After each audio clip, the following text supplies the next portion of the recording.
शिव महापुराण की कथा में पहले भी एक बात कही है और श्रावण के इस अवसर पर फिर कहते हैं कि पूजन भले कितनी भी देर की करो, भगवान शंकर की पूजन आपका मन हो 1 minute 2 minute 5 minute 10 minute 15 minute 20 minute, जितनी देर आप कर सकते हो उतनी देर करो।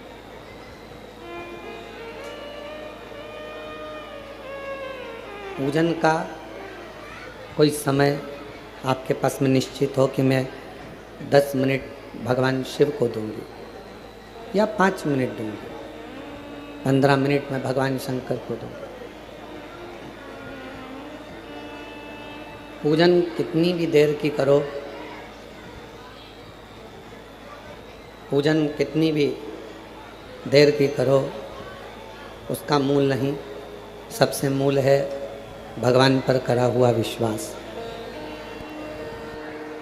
भगवान पर करा हुआ भरोसा, दृढ़ता।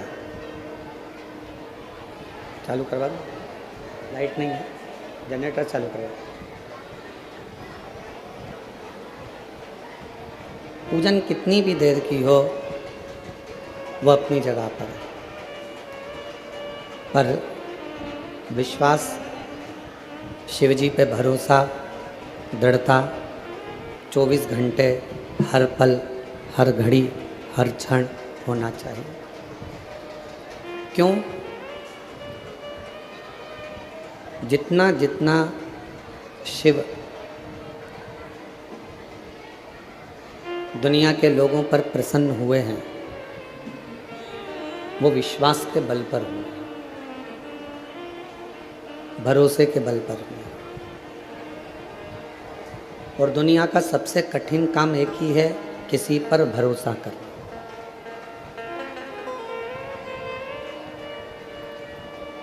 संसार के लोगों पर भरोसा किया या संसार के लोगों पर विश्वास किया तो वो हो सकता है कि वो विश्वास, वो भरोसा टूट जाए। पर यदि भगवान शंकर पर भरोसा किया है, भगवान शिव पर यदि विश्वास किया है, तो वो भरोसा, वो विश्वास कभी टूटता नहीं। अब भरोसा किसको कहते हैं, विश्वास किसको कहते हैं? आजकल विश्वास की भी बहुत सारी परिभाषाएं हो गई।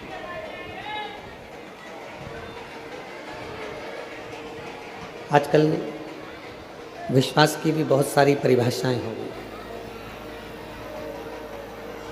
किसी के पास धन रख देना और उस पर पूर्ण भरोसा कर लेना, क्या यह विश्वास है?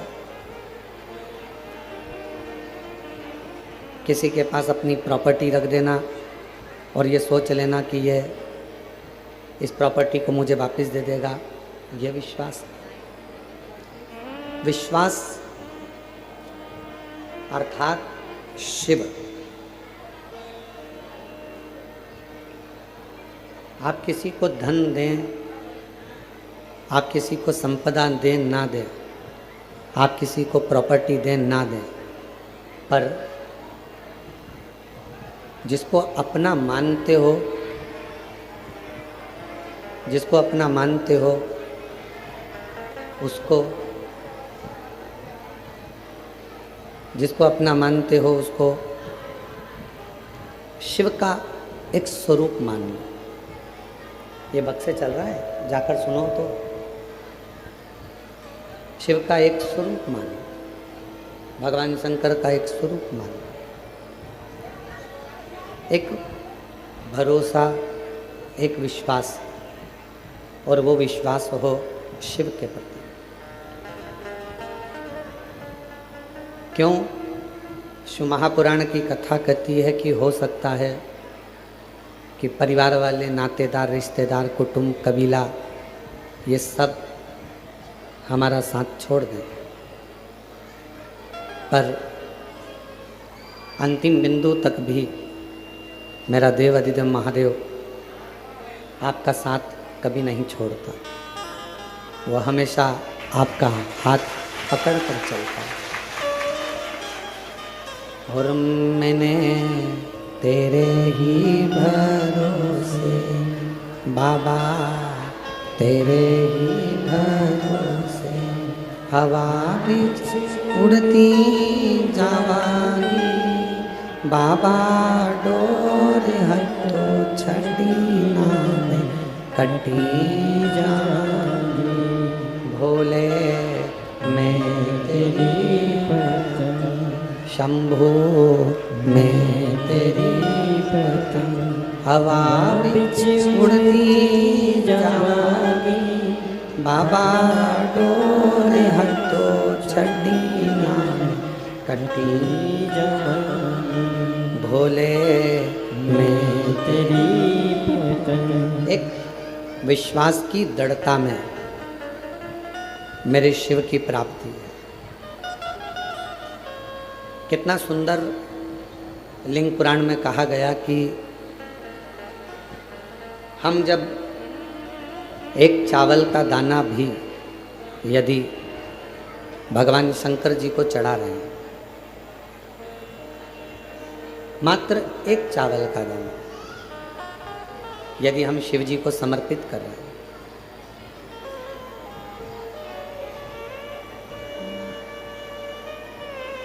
क्या कहकर समर्पित कर रहे हैं, क्या बोलकर समर्पित कर रहे हैं कि बाबा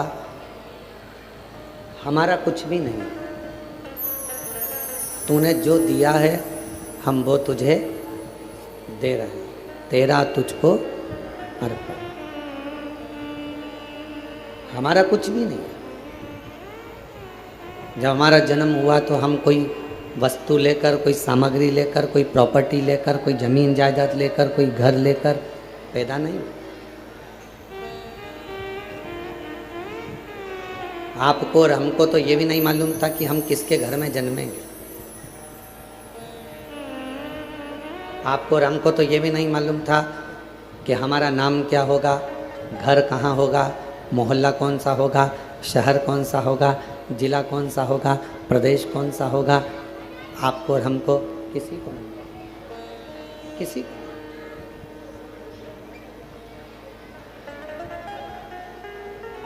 जब जन्म हो गया, जब जन्म ले लिया, जन्म लेने के बाद जब हमें थोड़ी सी सुध आई, बुद्धि आई, विवेक आया, तब हमें ज्ञात हुआ कि हमारा जन्म इस कुल में, इस घर में, इस जगह पर हुआ।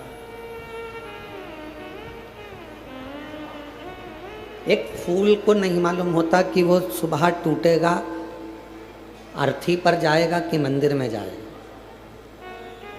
एक फूल को नहीं मालूम कि वो टूटने के बाद किसी के जूड़े में, गजरे में लगेगा, या वो फूल टूटने के बाद किसी की श्रद्धांजलि में जाएगा। फूल को यह नहीं मालूम कि ये पुष्प कहाँ और कब जाएगा, कैसे जाएगा।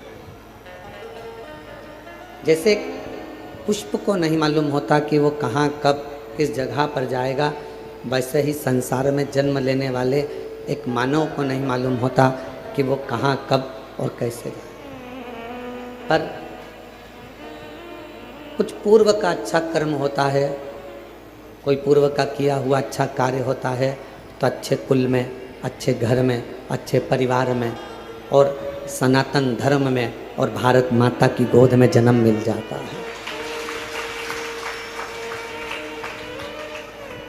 कोई पिछले जन्म के अच्छे कर्म मुझे बाबा तेरा साथ मिला, कोई पिछले जन्म के अच्छे कर्म मुझे बाबा तेरा साथ मिला। जहाँ सारी दुनिया झुकती है, जहाँ सारी दुनिया झुकती है, मुझे वो आली दरबार मिला, दरबार मिला। कोई पिछले जन्म के अच्छे कर्म मुझे बाबा तेरा, कोई पिछले जन्म के अच्छे कर्म मुझे बाबा तेरा। कोई पूर्व का जन्म अच्छा होगा, कोई पूर्व का किया हुआ कार्य अच्छा होगा, जो मानव का शरीर पूरा मिल गया। भगवान ने कोई हाथ पैर, आँख, नाक, मुख, कान में कोई कमी ना छोड़ी। श्रवण शक्ति भी पूर्ण दी, नासिका भी पूर्ण दी, नेत्र भी पूर्ण दी है, वाणी भी पूर्ण दी, कोई कमी ना रखी।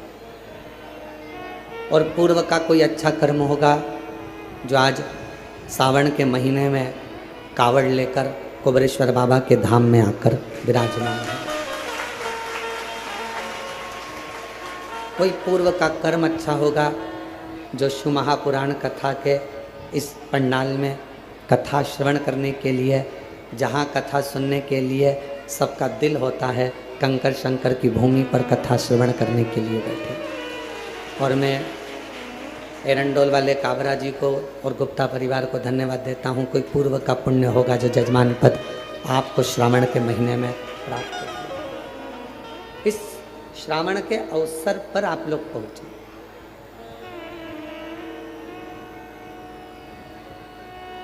कहते हैं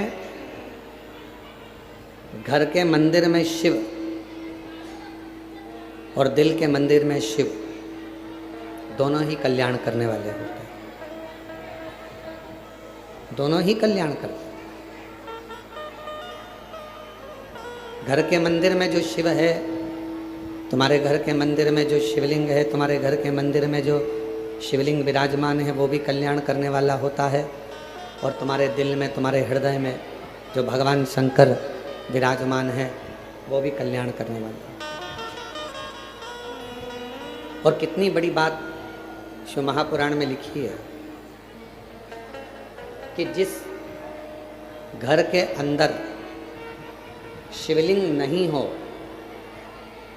जिस घर के अंदर अगर छोटा सा भी शिवलिंग नहीं है, तो उस घर का पानी पीने का भी यहाँ पर वर्णन नहीं किया गया कि आप उस घर का पानी। काबरा जी, लिंग पुराण में, शिव महापुराण में, स्कंद पुराण के काशी खंड में, अवंतिका खंड में, केदार खंड में, सब में वर्णन किया गया कि घर के अंदर यदि एक छोटा सा भी शिवलिंग है,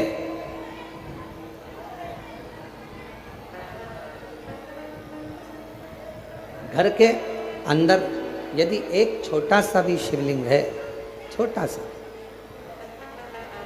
और वो घर फिर किसी का भी हो, अगर छोटा सा शिवलिंग घर के अंदर है, फिर वो घर किसी का भी हो, उस घर का जल स्वयं गंगा के जल के बराबर।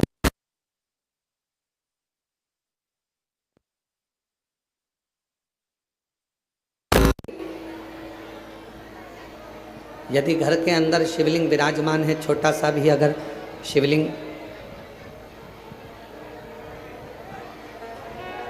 बाहर आवाज नहीं जा रही है, उस आवाज की व्यवस्था करो। घर के अंदर यदि छोटा सा भी शिवलिंग है और वो शिवलिंग आपके घर के अंदर है और आप अगर पूजन कर रहे हैं तो ठीक, पूजन नहीं कर रहे हैं तो ठीक, और घर के अंदर वो शिवलिंग अगर रखा भी है तो कहते हैं उस शिवलिंग के सामने से केवल प्रणाम कर कर, नमन कर कर यदि आप निकल कर चले जाते हो तो भी जिंदगी में कहीं अड़चन नहीं आती और काम सफल होता चला जाता है, कार्य सफल होता चले जाता है। और शंभु शरणे मांगू रे, दुख का दया कर दर्शन आपो, शंभु शरणे पड़ी मांगू घड़ी रे, दुख का दया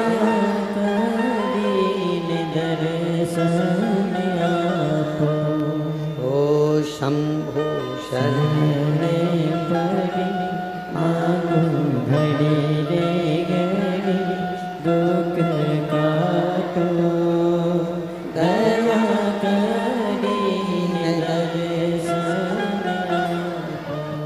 एक छोटा सा शिवलिंग घर के अंदर है तो वह हमारे जीवन में सुख ही सुख देता है, वो तकलीफ नहीं देता।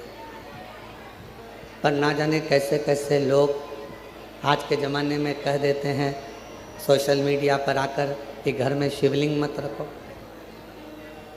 और हम आपसे ये भी नहीं कह रहे कि आप हमारा कहना मानो, हम तो आपसे इतना कह रहे हैं कि गीता प्रेस गोरखपुर की स्कंद पुराण लेकर आओ, गीता प्रेस गोरखपुर की लिंग पुराण लेकर आओ, गीता प्रेस गोरखपुर की शिव महापुराण लेकर आओ, नर्मदा पुराण लेकर आओ, आप उसका अध्ययन करो। और जब आपको अध्ययन में मिल जाए कि हाँ शिव महापुराण की कथा में ये वर्णन है कि घर के अंदर अगर एक शिवलिंग है तो वह हमारे जीवन के सारे दुखों को समाप्त करता चला जाता है, तो मानना कि शुभ है।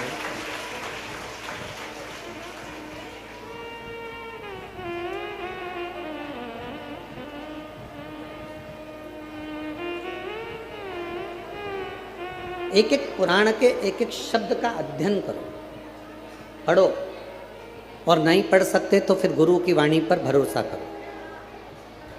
अगर आप शिव पुराण को, लिंग पुराण को, नर्मदा पुराण को, स्कंद पुराण को नहीं पढ़ सकते तो फिर आप गुरु की वाणी पर विश्वास करो, गुरु की वाणी पर भरोसा करो। महाराज, अगर मैकेनिक अच्छा होता है तो गाड़ी बार बार काम नहीं निकालती। एक बार गाड़ी को अच्छा करवा लिया तो वो गाड़ी फिर बहुत दिन तक ठीक चलती रहती है। ठीक है,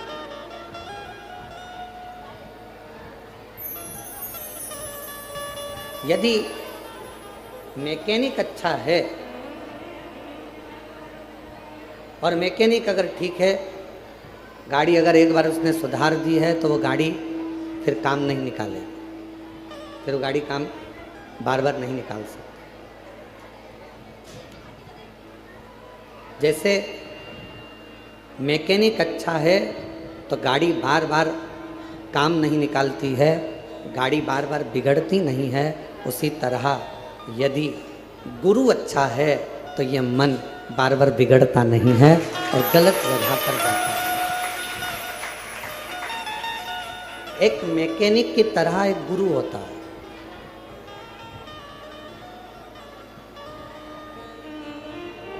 गुरु भी एक मैकेनिक की तरह। मैकेनिक का काम है गाड़ी का ऑयल देखना, पेट्रोल देखना, डीजल देखना, ब्रेक देखना, उसका गियर देखना, और सारी चीज़ें उस मैकेनिक ने देखी, जो खराब थी वो सही कर। अब मैकेनिक गाड़ी सही करता है तो क्या माइक लेकर चिल्लाता है इसका ब्रेक बेकार हो गया है? मैकेनिक माइक लेकर चिल्लाएगा कि इस गाड़ी का क्लच बेकार है, इस गाड़ी का टायर बेकार है? मैकेनिक चिल्लाता नहीं है। मैकेनिक जब गाड़ी सामने सुधरने के लिए आती है और वो गाड़ी जब जो उसमें प्रॉब्लम होती है, जो उसमें खराबी होती है, जो उसमें बेकार होता है, तो मैकेनिक जो खराबी होती है उसको निकालता जाता है, सही करता जाता है, अच्छा करता जाता है, और बाद में पूरा बिल थमा देता है, मैंने ये ठीक करा। अगर इसका ऑयल नहीं बदलता, ऑयल पूरा काला हो चुका था, गाड़ी बेकार हो जाती, गियर बेकार हो गया था, इसका टायर बेकार हो गया था, बदला, आगे से ये टूट गया था, बदला। उसने तो केवल बिल तुम्हारे सामने रख दिया, केवल चिल्लाकर नहीं बोला मैकेनिक कि ये खराब है। सच्चा गुरु एक अच्छे मैकेनिक की तरह होता है। आपके दोष, आपके अवगुण आपके अंदर कितने भरे हैं वो किसी को नहीं बताएगा, बस देख लेगा कि गाड़ी में गड़बड़ी कितनी है और उसको ठीक कैसे करना है। भजन से, कीर्तन से, स्मरण से, मंत्र जाप से, नाम जाप से कैसे ठीक करना है ये गुरु जानता है।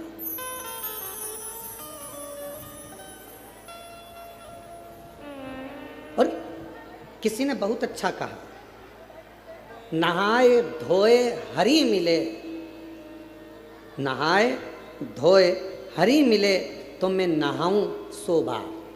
अगर केवल नहाने से भगवान मिलता तो मैं 100 बार नहाता रहता। अगर केवल नहाने से भगवान मिलता तो मछली दिन भर पानी में ही रहती है, उसको भगवान मिल जाए, मगर को मिल जाए। नहाए धोए हरि मिले तो मैं नहाऊं 100 बार। हरि तो मिले निर्मल मन से, प्यारे मन का मेल बाहर निकाल, परमात्मा मिल जाए।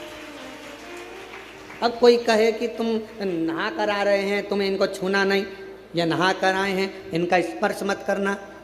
भगवान कहते हैं, कितना सुंदर शिव महापुराण के अंदर लिखा है, जरा शास्त्र का अध्ययन करिएगा। घर में अगर बुजुर्ग माँ बाप हैं, बूढ़े माता पिता हैं, घर में छोटा सा बच्चा गोदी में है, माँ बाप ने अगर गंदगी कर दी है और घर के बहुओं ने बच्चों ने उसकी गंदगी को साफ कर दिया, मंदिर जा रहे थे, गंदगी साफ कर कर भी मंदिर गए ना, तो भी भगवान ये नहीं कहेगा कि तू गंदा आया है। घर के बुजुर्ग बीमार हैं, गंदगी कर दिए हैं, उनका शरीर बेकार हो गया है, उस शरीर को आप हाथ लगा रहे हो, गंदगी साफ कर रहे हो, पूरा घर साफ कर रहे हो, और उसके बाद भी भगवान के मंदिर जा रहे हो, भगवान कभी नहीं कहेगा कि तू गंदा है। एक छोटा सा बच्चा माँ की गोद में है, वो बच्चे ने माँ की गोद में गंदगी कर दी, माँ ने उसके बार बार कपड़े बदल दिए, धो दिए, और माँ उसके बाद भी भगवान को जल चढ़ाने जा रही है, तो भगवान कभी नहीं कहेगा कि तुम गंदे हो, भगवान तुम्हारे जल को स्वीकार करेगा। घर के बुजुर्ग माँ बाप, घर के बुजुर्ग सास ससुर, घर के बुजुर्ग तुम्हारे घर में रहने वाला कोई बूढ़ा है व्यक्ति है, दादा दादी हैं, बुजुर्ग हैं, उनकी सेवा कर रहे हो। तुम मंदिर जा रहे हो और तुमने सोचा कि मंदिर से आकर ऐसा करूंगी, या मंदिर जा रहे हो तो मुझे साफ जाना है, तो शिव महापुराण की कथा कहती है, सबसे पहले बाबा को जल चढ़ाने से पहले अगर कोई घर का बुजुर्ग पलंग पर पड़ा है, बीमार है, और उसने गंदगी भी कर दी है ना, तो पहले साफ करो, फिर बाबा का नाम लेकर बड़े प्रेम से बाबा को जल चढ़ाने जाओ, बाबा तो भी स्वीकार करो। माँ बाप से बड़ी दुनिया में कोई पूजन नहीं। किसने कहा कि माता पिता से बड़ी कोई पूजा नहीं? श्री गणेश जी महाराज ने। पृथ्वी की परिक्रमा करने की बात आई तो श्री गणेश जी महाराज ने अपने माता पिता की परिक्रमा की। किसने कहा कि माता पिता से बड़ा कोई जीवन में अतिथि नहीं होता? भगवान श्री षडानंद कार्तिकेय जी ने। श्री शैलम पर कार्तिकेय जी रुष्ट होकर चले गए, मल्लिकार्जुन में जाकर बैठ गए श्री शैलम पर, भगवान शिव और पार्वती उनके अतिथि बनकर चले गए। कौन कहता है कि पहले देव पूजन करो फिर माता पिता की पूजन करो? नहीं। सुंदर शिव महापुराण के अंतर्गत अशोक सुंदरी का संवाद हम जितनी बार सुनते हैं उतनी बार कम पड़ता है। अशोक सुंदरी सबसे पहले अपने माता पिता, अपने सास ससुर की सेवा में लीन रहती थी, इसके बाद में अन्य कार्य में, अन्य सेवा में, अन्य भजन में जाता था। क्यों गुरुजी? घर में छोटा सा बच्चा है, उसने गंदगी कर दी और मुझे जल चढ़ाने जाना था, सुबह सुबह बच्चा उठ गया, गंदगी कर दी, मैं नहा धोकर निकली थी और फिर वापस मुझे मंदिर जाना था और मैं जल चढ़ाने के लिए जा रही थी, गंदगी साफ करी, मंदिर नहीं जा पाई क्योंकि आज मैं बच्चे की गंदगी साफ करी तो मंदिर नहीं पहुंच पाई। शास्त्र कह रहा है माँ को बच्चे गोद में है और चाहे गोद में गंदगी कर दे और माँ उसको साफ कर कर बच्चे को वापस सुलाकर बड़े प्रेम के साथ अगर मंदिर जाती है तो भी शिव स्वीकार कर लेता है। उसको शंकर कहते हैं, उसको शिव कहते हैं। नहाए धोए हरि मिले तो मैं नहाऊं 100 बार। अगर केवल नहाने से भगवान मिलता तो दुनिया में कई लोग ऐसे होंगे जो एक साथ नीचे बैठ जाएंगे, इनसे कहेंगे लाओ एक घड़ा पानी डालो, एक घड़ा पानी डालो, एक घड़ा पानी डालो, एक घड़ा पानी डालो, और 100-200 बार नहा लेंगे और मालूम पड़े हरि मिलेगा।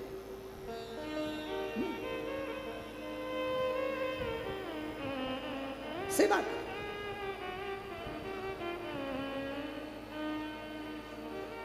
आप सब कुबेरेश्वर धाम पर आए हो, कंकर शंकर की भूमि से ऑनलाइन शिव महापुराण की कथा श्रवण कर रहे हो।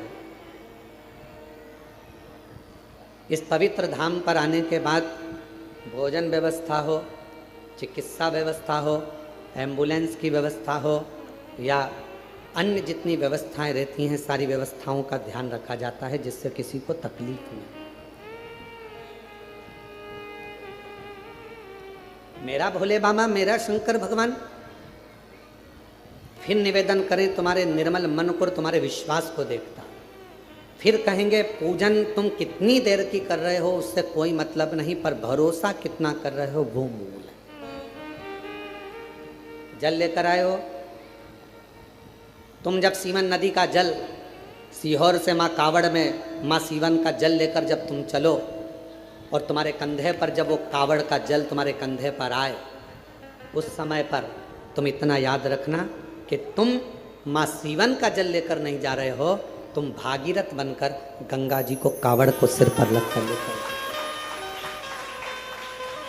तुम भागीरथ बन गए, तुम गंगा को लेकर जा रहे हो अपने शिव के लिए।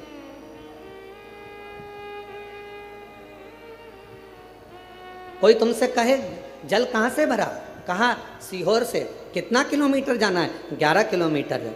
जल कौन सी नदी का है, तो कहा सीवन का जल है। कब तक सीवन का जल है, जब तक तुमने वहां से नहीं भरा। तुम्हारे दोनों कलश के अंदर, कावड़ के दोनों लोटे के अंदर, कावड़ के दोनों कलश के अंदर जब सीवन का जल भरा गया, तुमने अर्चना कर ली, पूजन कर ली, कंधे पर रख लिया, फिर वो सीवन का जल नहीं रहा, वो गंगा जल बन गया और तुम भागीरथ बन गए। उस समय पर तुम भी लीलाबाई कमलाबाई कब तक थी, जब तक तुम सीवन के तट पर पहुंची। तुम्हारा नाम राम सिंह कब तक था, जब तक तुम सीवन के जल पर पहुँचे।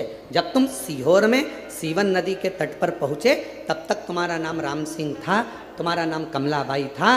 और जब तुमने जल भर लिया तो तुम ना कमलाबाई हो ना राम सिंह हो, लोग तुमको कहेंगे तो कावड़िया ही कहेंगे, वो तुमको नाम से नहीं पूछा।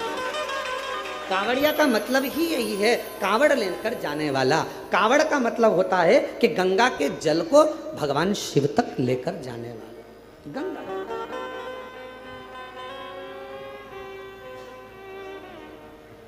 वो सीवन का जल, माँ सीवन नदी का जल, सीहोर का जल कब तक जल है, जब तक वो सीवन के तट पर है। तुमने कलश में भरा, तुमने कंधे पर उठाया, बाबा का नाम लिया, कंधे पर लेकर चले, कंधे पर रखते ही वो जल गंगा का जल हो गया।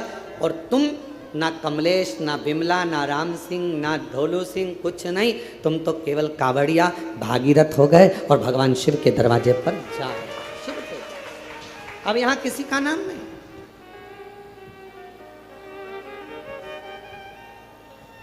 किसी का।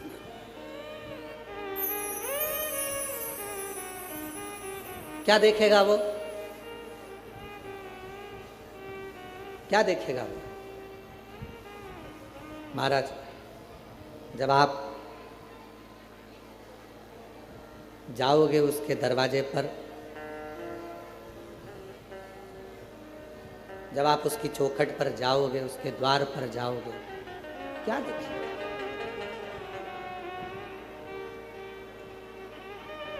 अगर वो देखेगा, अच्छा बोलिए, ईमानदारी से बोलना, जितने लोग आस्था चैनल पर कथा सुन रहे हैं, जितने फेसबुक यूट्यूब पर कथा सुन रहे हैं,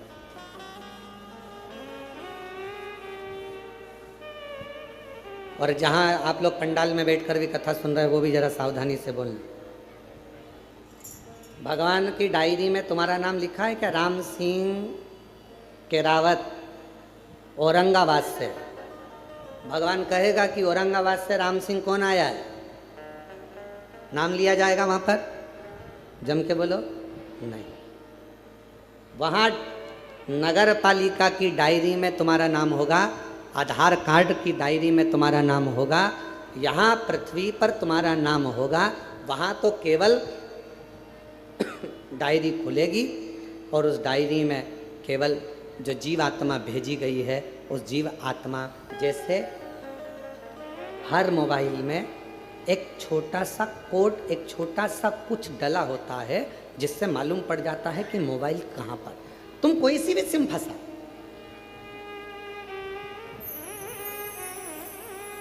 तुम्हारा मोबाइल कहाँ है, उसने सिम निकाल ली तो भी मोबाइल मालूम पड़ जाएगा कि मोबाइल कहाँ पर है।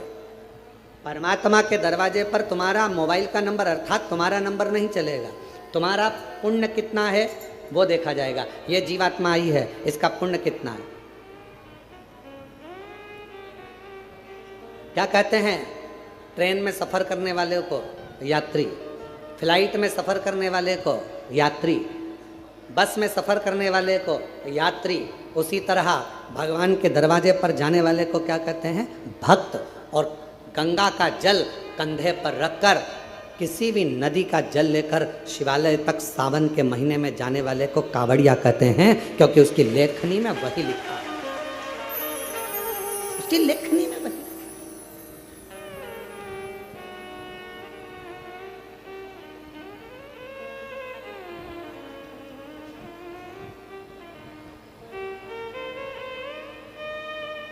अभी किसी का एक छोटा सा वीडियो आशीष जी ने हमको दिखाया, उसमें उन्होंने किसी ने बयान दिया कि कावड़ उठाने वाले तो जो ऐसे लोग होते हैं, हमने किसी पैसे वालों को कावड़ उठाते नहीं देखा, उसको गरीब लोग कावड़ उठाते हैं। उसको मेरा जवाब है, जिसने ये बोला उससे कहना है कि जितने कावड़ उठाकर लेकर जा रहे हैं उसके घर में तेरे जैसे तो नौकर पड़े हैं।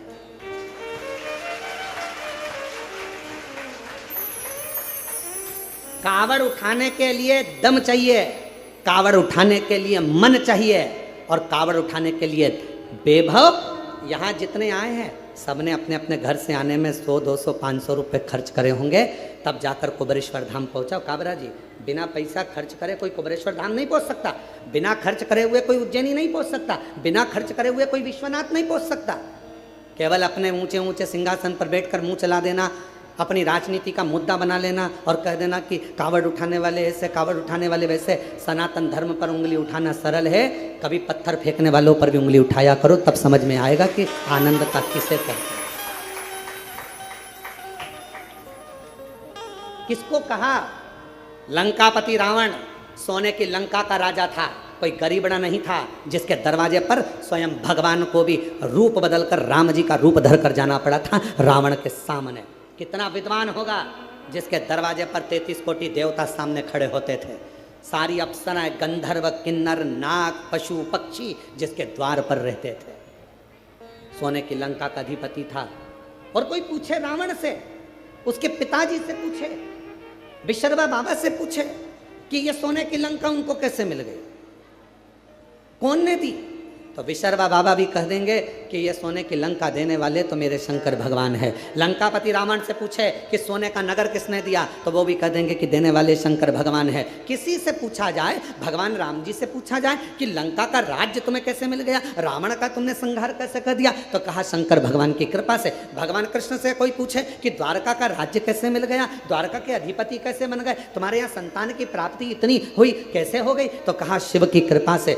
दुनिया का कोई व्यक्ति ऐसा नहीं है जिसको मेरे भगवान ने दिया नहीं है, मेरे शिव ने कृपा नहीं करी। बस उसको भजने वाला चाहिए, उसको करुणा करने वाला, उसको जपने वाला चाहिए। केवल स्नान से, कोई कहे 100 बार नहा लो भगवान मिल जाएगा, कोई के कपड़ा बदल लो भगवान मिल जाएगा, कोई के ऐसा कर लो भगवान मिल जाएगा। तुम तो एक काम करो, सारी समस्या का हल जल। दिल से आए, एक लोटा जल चढ़ाया, श्री शिवाय नमस्तुभ्यं। आज के ज़माने में इतना आडंबर, कोई के महिलाओं को ओम मत बोलने दो, तो कोई के पुरुषों को ये मत बोलने दो, तो कोई को ये मत बोलने दो। इसलिए शिव महापुराण ने एक शब्द दे दिया, एक अक्षर दे दिया विद्येश्वर संहिता का, श्री शिवाय नमस्तुभ्यं।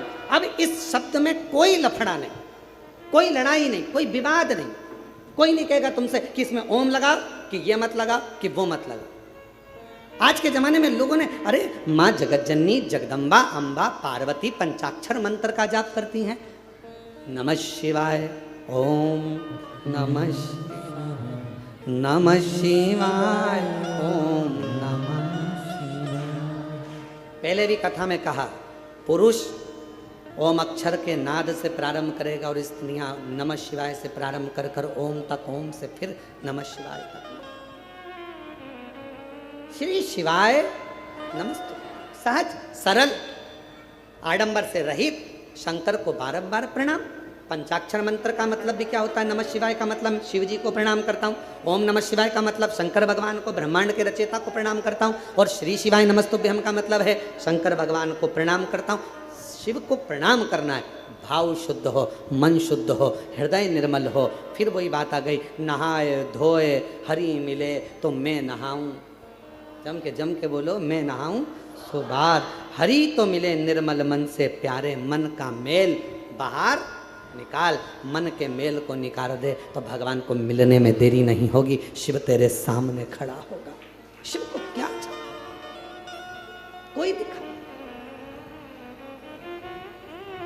और कितना कृपालु शंकर भगवान।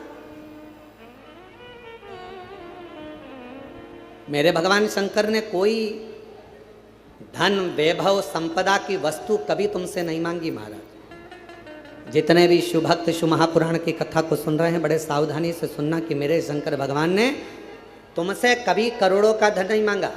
शंकर भगवान ने कहा, जो फूल किसी देवता पे नहीं चढ़े तुम मुझे चढ़ा दो। देवों में देव महादेव, घर के बुजुर्ग, घर के बड़े, घर के वृद्ध, घर के भयो, घर के भयो शिवा। आ जान दो, इधर निकाल के बिठा दो, बिठा के दो। घर के भयो, घर के वृद्ध, घर के बुजुर्ग, शिव शिव। हाँ वहीं आगे बिठा दो उधर के। घर के भयो हैं, घर के वृद्ध हैं, शिव शंकर। औघड़दानी शंभु।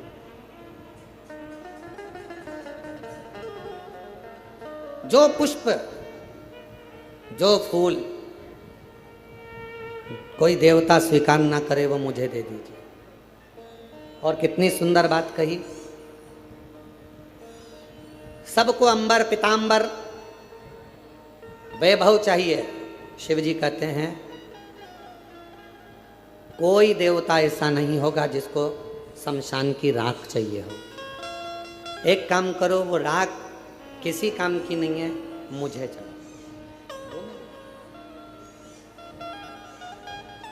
वो राख मुझे दे दो, वो शमशान की भस्म मुझे ला कर दे दो, वो धतूरा मुझे दो। एक मंदार का फूल, एक शमी का पत्र, जो मंदार आंकड़ा यहाँ वहाँ मंदार लगा रहता है, कौन सा देवता जिसके ऊपर चढ़ता हो? कोई देवता नहीं चढ़ता। मंदार में जहर जैसा भाव, विष का तत्व होता है। कौन देवता स्वीकार करेगा? तो कहा मंदार मुझे दे दो। शमी का वृक्ष, जिस शमी के पत्तियों को शिव लेते हैं, उस शमी के डाली पर पक्षी भी नहीं बैठता, क्योंकि कांटे सबसे ज्यादा संख्या में शमी के वृक्ष में हो। उसको नहीं लेता, देवता भी नहीं स्वीकार, कोई देवता नहीं लेगा। कांटे का है, कांटे का है, कांटे का है, कौन लेगा? पक्षी नहीं बैठता, कांटे लगे हैं। मंदार भी ऐसा ही है, विष से परिपूर्ण है, पक्षी बैठना पसंद नहीं करते मंदार के पेड़ पर, मंदार के पौधे पर। विष। अगर मंदार का फूल आप शंकर जी को चढ़ा रहे हो, फूल तोड़ते समय तुम्हारी आंखें नीचे होना चाहिए, क्योंकि मंदार का टूटने पर अगर उसका दूध हमारी आंखों में चले जाता है तो आंखें खराब हो जाती है। अब जरा सोचिए, विचारिए कि कितना विष होता होगा, कितना विष भरा होता होगा। कौन देवता स्वीकार करेगा? कनेर का पुष्प कौन देवता स्वीकार करते?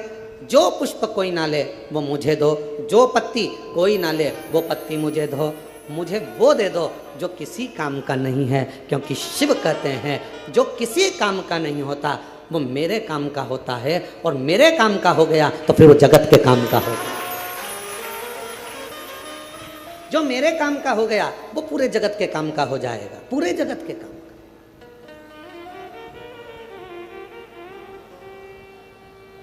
काबरा जी, अभी गुप्ता जी भी बैठे हैं, ध्यान दें, काशी में जो विश्वनाथ जी का प्रसाद बनता है, जो काशी का प्रसाद डब्बे वगैरह जो जाते हैं प्रसाद के रूप में, काशी में जितनी बेलपत्र चढ़ती है, जितनी बेलपत्र, उस बेलपत्र को पीस कर सुखाकर उस बेलपत्र का ही प्रसाद वितरण किया जाए। अभी काशी में एक नई बात आनंद की होगी और पूरे काशी वासियों को मैं उसके लिए धन्यवाद देता हूँ कि बेलपत्र का सदुपयोग प्रारंभ आपने करवा दिया। और मैं सबको बताना चाहूँगा, हमारी उज्जैनी में अवंतिकापुरी में जो पुष्प अवंतिका नाथ को, मेरे महाकाल बाबा को चढ़ते हैं, जो बेलपत्र मेरे महाकाल बाबा को चढ़ती है, वो सारी बेलपत्र पुष्प जाते हैं और उससे गुलाल, उससे अगरबत्ती, धूप बत्ती और अन्य सामग्रियाँ, हवन सामग्रियाँ ऐसी निर्मित होती है जो संपूर्ण जगत का कल्याण कर रही है। संपूर्ण जगत। यहाँ पर आते हैं लोग कुबेरेश्वर धाम पर, हमसे पूछते हैं गुरुजी हम यहाँ आए हैं, हम यहाँ से क्या प्रसाद लेकर जाएं? हम उनको कहते हैं आप कंकर शंकर लेकर जा रही हो ना, अगर आपके पास में बेलपत्र है, चढ़ाई है, उठा कर ले जाओ। किसी ने बेलपत्र पूजन कर कर चढ़ाई है, तुम्हें रोड पर, यहाँ पूरे ग्राउंड में कहीं बेलपत्र अगर पड़ी हुई मिल रही है, उसको उठा लो। अगर यहाँ 2 दिन ठहरे हो, सुखा लो, नहीं सुखा सकते संभाल के रख लो। घर जाना, सबसे पहले प्रसाद में वही बेलपत्र का पत्ता तोड़ तोड़ कर देना, फिर बाबा देखो कैसी कृपा कर, करुणा कर। कोई पूछे तुम कुबेरेश्वर बाबा के धाम गई थी, वहां से क्या लेकर आई? तो बेलपत्र लाई हूं, रुद्राक्ष लाई हूं और कुबेरेश्वर धाम का कंकर शंकर लाई। बस मैं रुद्राक्ष स्वयं के लिए लाई हूं, परिवार के लिए लाई हूं। मैं ये कंकर शंकर खुद के लिए लाई हूं, परिवार के लिए लाई हूं। और बेलपत्र का पत्ता, ये बेलपत्र सब पूजन कर रहे थे, जमीन पर छोड़ रहे थे, मैंने उसमें से प्रसाद के रूप में मांग लिया, क्योंकि कंकर शंकर तो सब एक हैं। आपने विनय कर कर उनसे बेलपत्र मांग ली, देना बाबा घर के लिए प्रसाद के रूप में। मैं ये बेलपत्र लेकर आई, बेलपत्र लाई, दे दी थोड़ी थोड़ी। और विश्वास कहता है उस बेलपत्र का आनंद आपके जीवन में वो सुख लाता है कि आनंदित जीवन अपने आप प्रारंभ हो जाता है।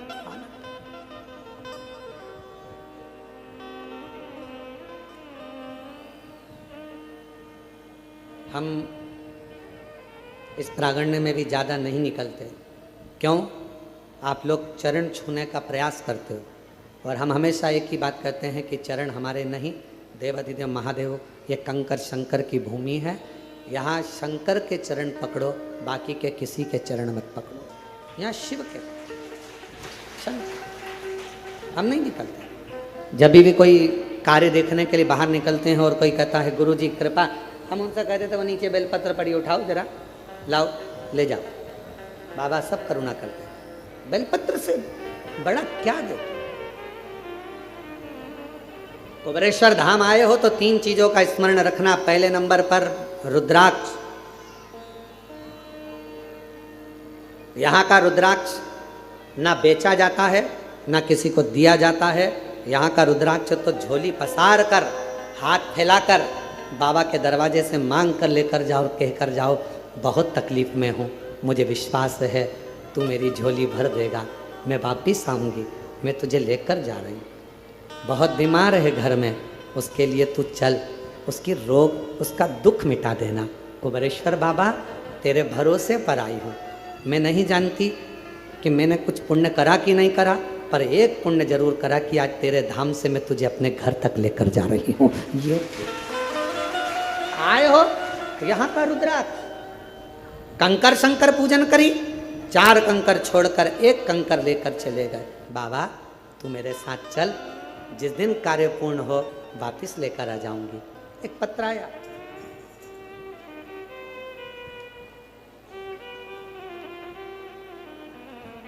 उस पत्र में उस बहन ने लिखा, मेरा नाम ज्योति साहू है, मेरे पति का नाम राजेश साहू है, मैं नर्मदापुरम मध्य प्रदेश की रहने वाली हूँ।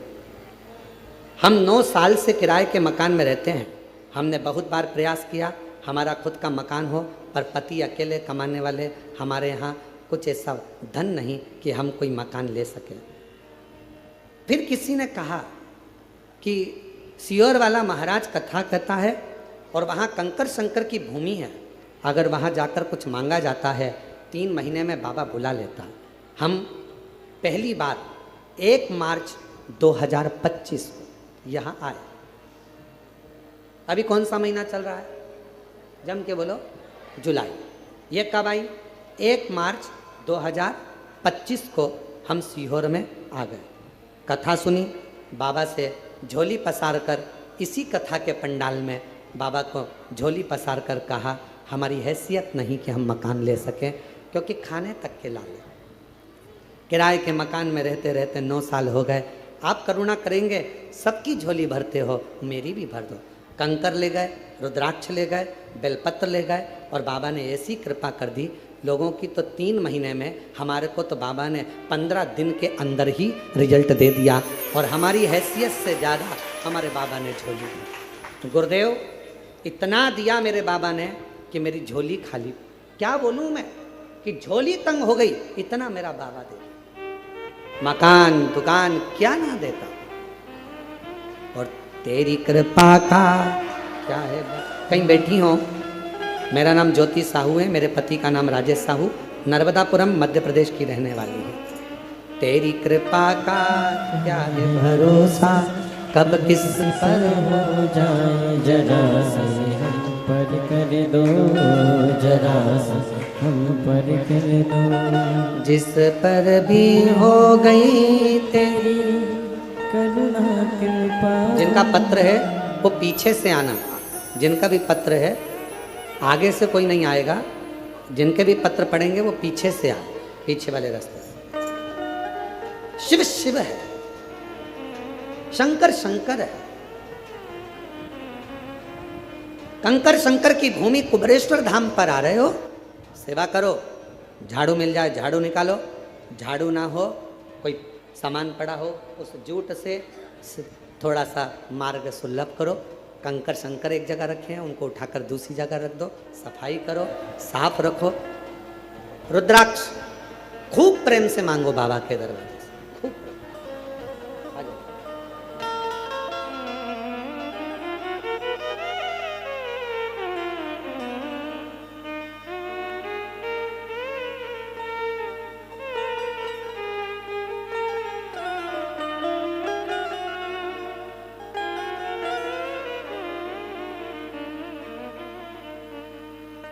शिव शिव है, कंकर शंकर की धरा पर आए हो, कथा में आए हो। अगर कथा सुनने में आपका मन है, चित्त है, कावड़ चढ़ाने आए थे, 2 मिनट की कथा मिल गई है, प्रेम से एक जगह पर बैठकर, ये मत देखो कि हॉल में जगह नहीं, बाहर ये तो कंकर शंकर की भूमि है, जहाँ बैठोगे दिल से सुनोगे, बस हृदय से बैठकर बाबा से अपने मन का भाव कहो, दिल से। एक रुद्राक्ष, दूसरा कंकर शंकर, तीसरा बेलपत्र। विश्वास, भरोसा और पूर्ण। जब भरोसा होता है, दृढ़ता होती है, तो भगवान सुनता जरूर।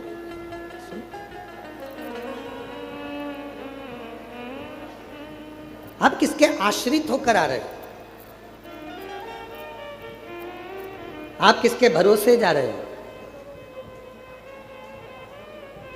आप देवादिदेव महादेव के आश्रित होकर शंकर भगवान का भजन करने गंगा का जल, माँ सीवन का जल लिया, गंगा का जल भाव रखकर, कावड़ को सिर पर रखकर, कंधे पर रखकर, शिव नाम लेते लेते श्री शिवाय नमस्तुभ्यम बोल बम बोल बम बोल बम बोलते बोलते शिव के दरवाजे तक आ।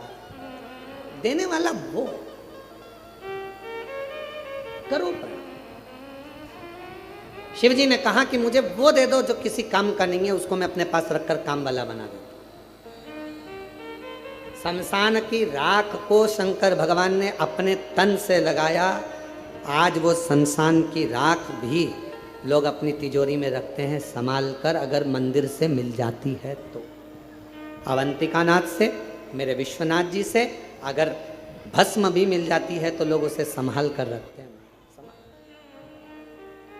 नहीं तो राख है, भस्म है, कौन संभालेगा, कौन रखेगा? पर चपटी भभूत में है खजाना,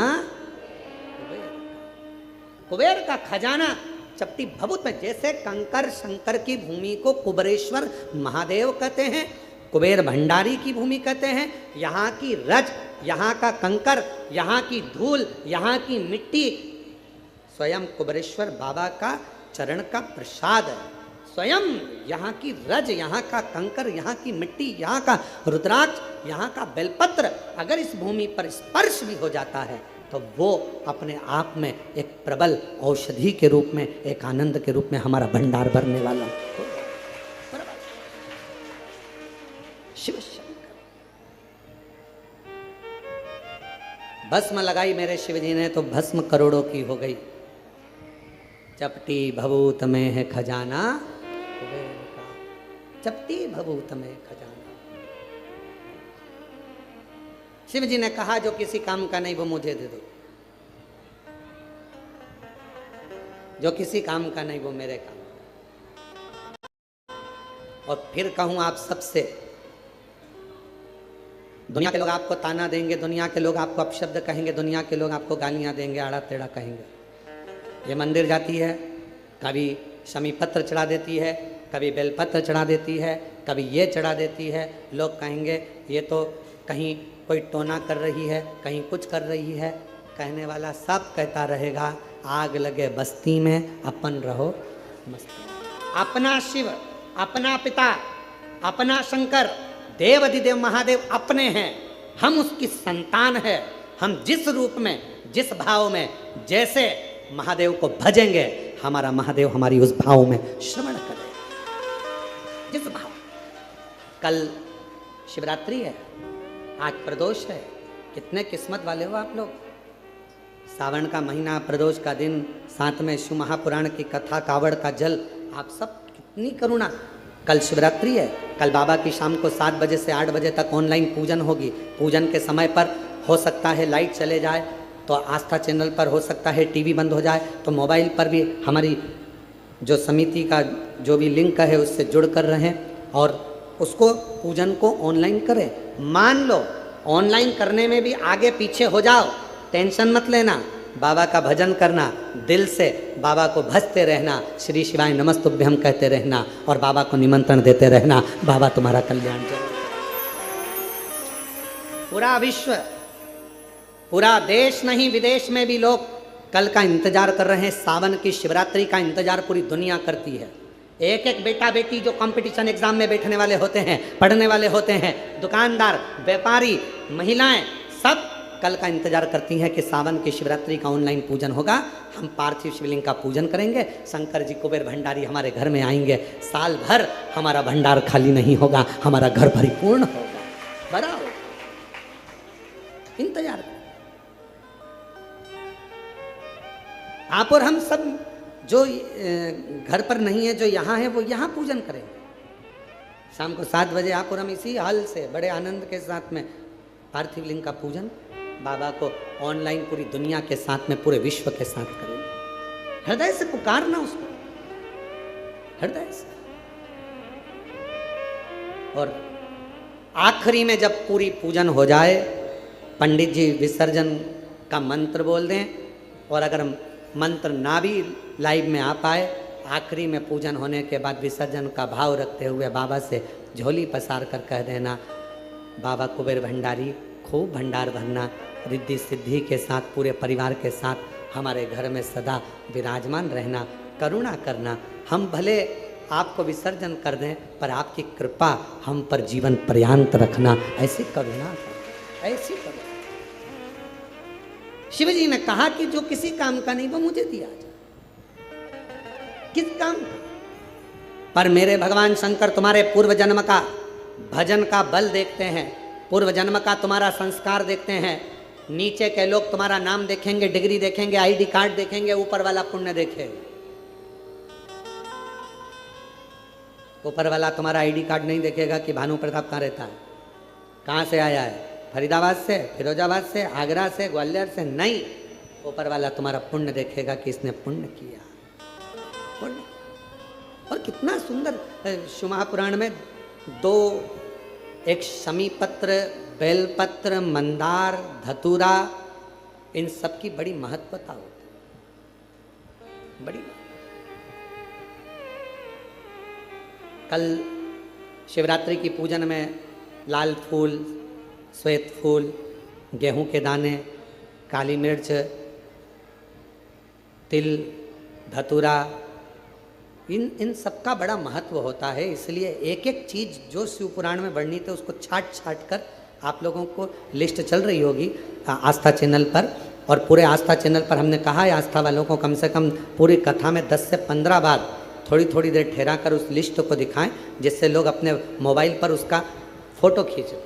अगर मोबाइल से सभी से कहेंगे कि वो जब लिस्ट दिखाई जाए पूजन सामग्री की, तो आप अपने मोबाइल से फ़ोटो खींच लो और जितने आपके मोबाइल में ग्रुप जुड़े हुए हैं व्हाट्सएप पर, सबको फ़ोटो खींचा हुआ और लिख कर डाल दो कि कल शाम को 7 बजे से 8 बजे तक ऑनलाइन शिव जी का अभिषेक शिवरात्रि के पावन अवसर पर, और उसके पूजन की लिस्ट ये है। साथ में आप अपना नाम भी डाल दो कि मेरी तरफ से श्री शिवाय नमस्तुभ्यम, और आप सब इसको आगे बढ़ाते जाओ। ये शिव तत्व, शिव तत्व, शिव कथा कह रही है, भगवान शंकर का चरित्र कह रहा है। भगवान शिव ने पूर्व का भान देखा।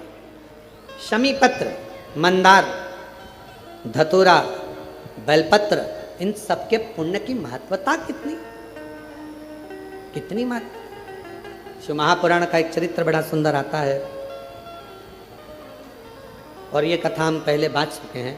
उस कथा में इसका वर्णन किया था। यदि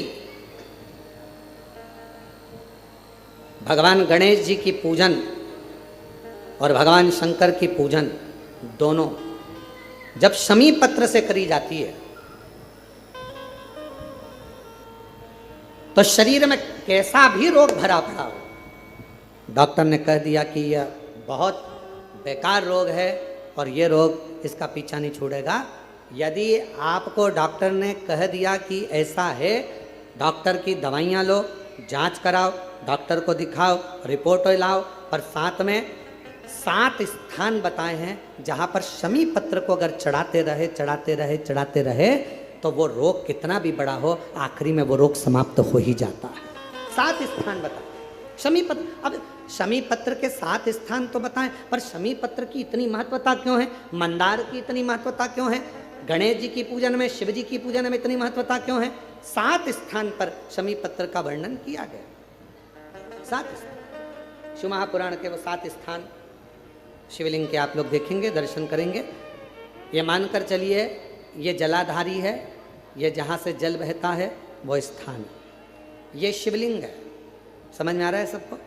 ये शिवलिंग, ये जलाधारी, ये जल बहता है वो स्थान, बीच में अशोक सुंदरी का स्थान, गणेश जी कार्तिकेय जी का स्थान, माँ जगत जननी का हस्तकमल, शिवलिंग, ऊपर जलाधारी में जया, विषहरा, श्यामली बारी, दौतली, 7 स्थान बताए।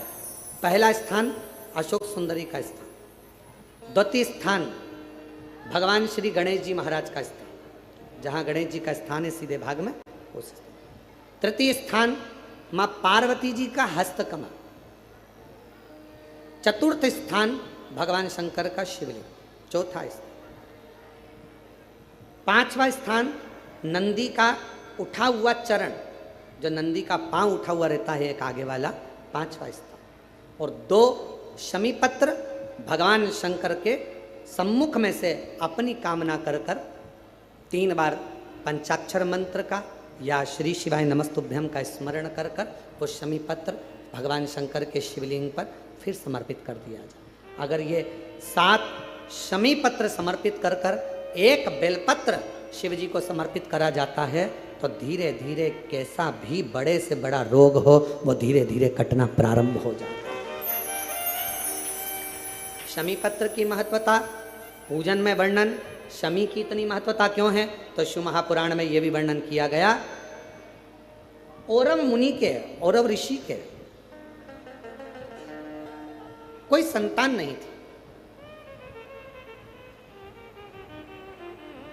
और औरव ऋषि की कोई संतान नहीं थी, बड़े दुखी थे। उनकी धर्म पत्नी ने एक दिन औरव ऋषि से पूछा कि संतान की प्राप्ति के लिए क्या करा जाए। औरव ऋषि ने कहा कि शिव के अलावा कौन, तो शंकर की आराधना करी उनकी धर्म पत्नी ने भी और औरव ऋषि ने। और शिव आराधना का फल ये मिला, धर्म पत्नी प्रदोष काल आता था, शाम के समय भगवान शंकर की आराधना में डूब जाती थी और औरव ऋषि भी शाम के समय शिव की आराधना करते थे, शाम के समय। और नमः शिवाय, ओम नमः शिवाय, नमः शिवाय, ओम नमः शिवाय, श्री शिवाय नमस्तुभ्यं, श्री शिवाय नमस्तुभ्यं। स्मरण में लगे हैं औरव ऋषि। उनकी धर्मपत्नी भी शाम के समय भगवान शंकर का भजन कर रही, बाबा से प्रार्थना करी। रोज शाम के समय पर भगवान शंकर की आराधना करते, पूजन करते, स्मरण करते। शिव जी ने कृपा कर कर उसका गर्भ ठहर गया। गर्भ ठहरने के बाद एक लड़की ने, कन्या ने जन्म लिया। कन्या ने शाम के समय जन्म लिया, इसलिए औरव ऋषि ने और उनकी पत्नी ने उसका नाम शमी रख दिया। क्या नाम रखा? शमी। कन्या का जन्म हुआ। औरव ऋषि की यहां बड़ी बधाइयां बजी, खूब उत्सव मना। समय आया जब औरव ऋषि के यहां पर कन्या का जन्म हो गया। कुछ समय ही आनंद के साथ में एक ऋषि और हुए जिनका नाम था धौम्य ऋषि। और धौम्य ऋषि के यहां भी एक बेटे का जन्म हुआ जिसका नाम मंदार रखा। क्या नाम रखा? मंदार। एक कन्या जो औरव ऋषि के यहाँ जन्मी उसका नाम शमी था। धौम्य ऋषि के यहाँ जो बालक जन्मा उसका नाम, जम के बोलो सब लोग, मंदार। मंदार जानते हो ना? फूल होता ना मंदार का, आंकड़े का फूल जो होता मंदार। कई लोग हमसे कहते हैं, आप कहते हो संतान प्राप्ति के लिए आंकड़े की जड़ का, सफेद आंकड़े की जड़ का प्रयोग करो, मंदार की जड़ का प्रयोग करो। उसका कितना महत्व है जरा देखो तो शास्त्रों।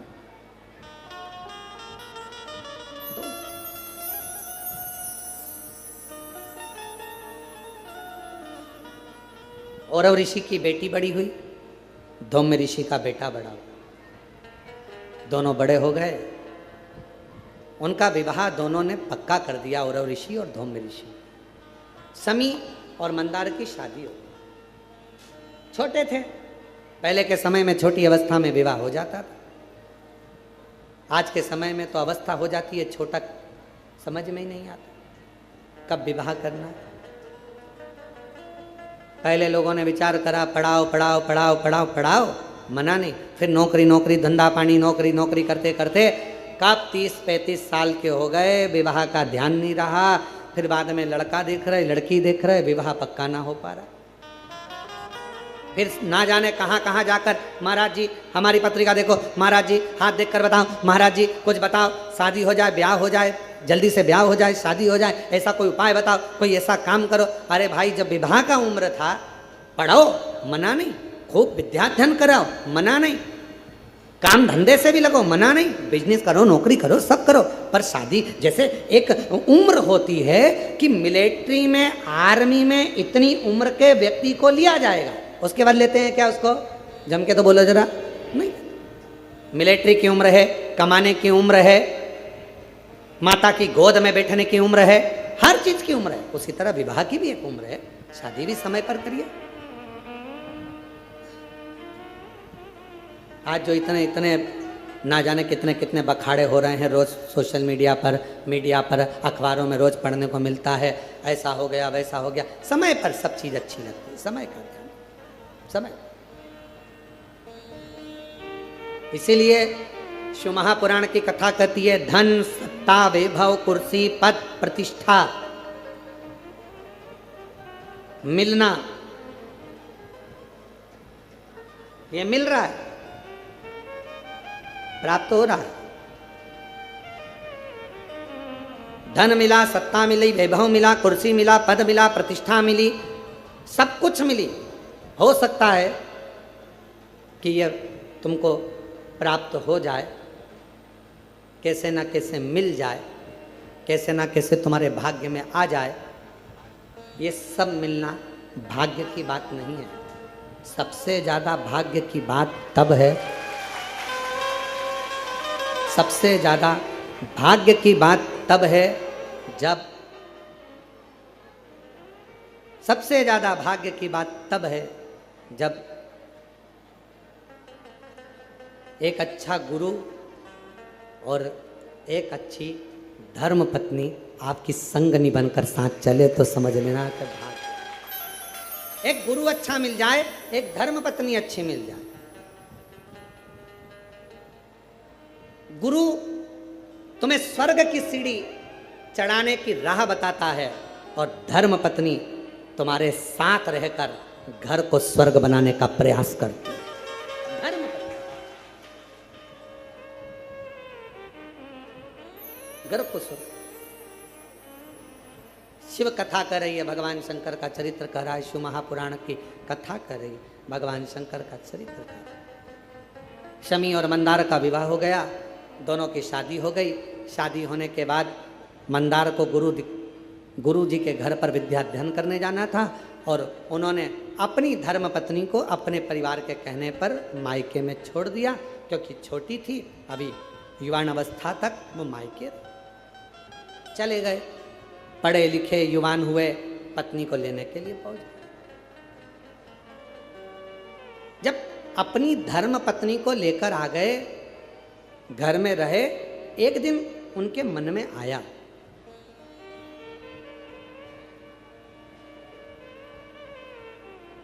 उनके मन में भाव प्रकट हुआ, चलो अपने गुरु जी से मिलकर आते हैं, चलो। और दोनों शमी और मंदार दोनों बड़े अलमस्ती के साथ जाने लगे। चलते चलते बीच में भुषुंडी ऋषि का आश्रम पड़ गया। अब भुषुंडी ऋषि को तो आप जानते ही होंगे कि भुषुंडी ऋषि का आश्रम मतलब भुषुंडी बाबा कैसे थे, गणेश जी के परम भगत।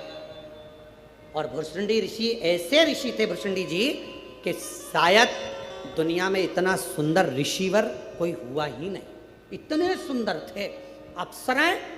अप्सरा लोक को छोड़कर भुषुंडी बाबा का केवल दीदार करने के लिए, दर्शन करने के लिए आती थी, इतने सुंदर। एक दिन भुषुंडी ऋषि के मन में आया कि मैं सुंदर हूँ तो अप्सराएं मेरी ओर देखती हैं, भगवान को नहीं देखती, उनकी आराधना नहीं करती, सब लोग मुझे देखते हैं, क्या करूं ऐसी सुंदरता का। एक दिन भुषुंडी ऋषि ने तप करा, साधना कर कर गणेश जी को प्रकट कर लिया। गणेश जी ने कहा मांगो तुम्हें क्या चाहिए। कहा बस इतनी कृपा कर दो, जैसे आपका हाथी का मुंह लगा है, मेरा भी हाथी का मुख कर दीजिए। जैसे ही कहा तो गणेश जी आश्चर्य में पड़ गए कि हाथी का मुख लगाओगे, लोग क्या कहेंगे, तुम इतने बड़े ऋषि हो, इतनी सुंदर तुम्हारी काया है, तुम्हारा मुख इतना सुंदर है कि देवलोक की अप्सराएं तुमको देखने के लिए आती हैं, देवता तुम पर आश्चर्य करते हैं और तुम हाथी का मुख लगाने की बात करते हो। हाथी का मुख, लोग क्या कहेंगे। भुषुंडी बाबा ने कहा कि प्रभु बस कृपा करो, तुम तो मुझे हाथी का मुख लगा दो। गणेश जी ने कहा चाहिए काय के लिए, तो कहा मेरे भजन में लोग परेशान कर, परेशान। हाथी का तथास्तु। गणेश जी का मुख, सिर पर मुकुट होता था। भुषुंडी बाबा का कभी आप दर्शन करेंगे, गणेश जी का मुख लगा है, शरीर मनुष्य का है, ऋषि का, सिर पर जटा बंधी है, जटा। भुषुंडी बाबा का हाथी का मुख, सिर पे जटा।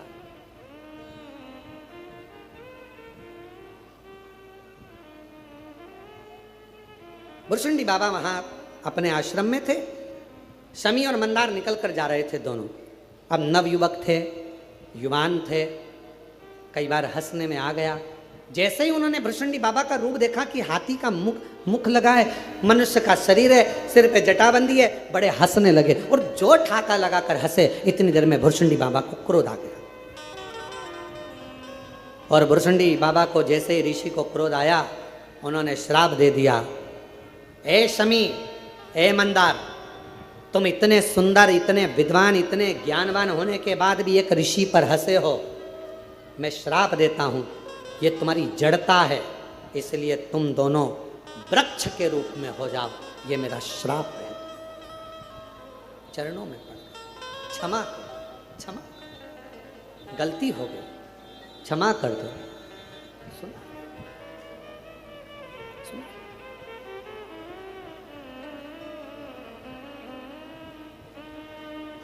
बहुत समय हो गया, ना तो शमी आई ना मंदार आया, ना शमी आती है ना मंदार आता। पिताजी को लगा और ऋषि को लगा कि मेरी बेटी से मिलकर आऊं। मिलने गए तो बेटी नहीं थी। कहा धौम्य ऋषि ने, दोनों गए हैं पर आए नहीं, ढूंढने निकले। और ऋषि ढूंढने निकले, धौम्य ऋषि ढूंढने निकले। ढूंढते ढूंढते वहीं उसी स्थान पर भुषुंडी बाबा के, भुषुंडी ऋषि के आश्रम पर पहुंच गए। वहां पर जाकर नमन करा कि मेरे बेटे और बहू आए थे, क्या आपने देखा है? कहा उन्होंने मेरी हंसी उड़ाई, मैंने उन्हें श्राप दे दिया, वो वृक्ष बन गए। महाराज कृपा करिए, कृपा करिए, इन दोनों की मुक्ति का कोई उपाय बता दे। मुक्ति का कोई उपाय। कहा मैं गणेश जी की आराधना करता हूं, आप भी गणेश की आराधना करो। श्राप तो मैंने दिया है पर श्राप से मुक्त भगवान श्री गणेश जी महाराज कर देंगे। धौम्य ऋषि ने और औरव ऋषि ने गणेश जी की आराधना करना प्रारंभ करी। गणेश जी प्रसन्न तो हो गए। गणेश जी ने कहा मांगो क्या चाहिए? भुषुंडी ऋषि ने मेरे बेटा बहू को श्राप दे दिया है, उन्हें श्राप से मुक्त कर दो। भुषुंडी बाबा ने तुरंत उसी समय पर गणेश जी महाराज बोले, भुषुंडी ने श्राप दिया? वो तो मेरा परम भगत है, और अगर उसने श्राप दिया है तो मैं उस श्राप को तोड़ नहीं सकता। आप कुछ और मांगना हो तो मांग लो। महाराज क्या मांगे? आप उन दोनों वृक्ष पर कृपा कर दो। गणेश जी महाराज ने कहा आज मैं वचन देता हूं, शिवपुत्र गणेश वर देता है। भगवान शंकर के गणेश कह रहे हैं मैं शिवपुत्र गणेश आज वर देता हूं। ये शमी और मंदार का पेड़, वृक्ष, इसकी पत्ती और इसके फूल जो मेरे पिता शिव जी को समर्पित करेंगे, जो मुझे समर्पित करेंगे, जो उनके मन की कामना होगी वो सारी कामना उनकी हम पूर्ण करेंगे।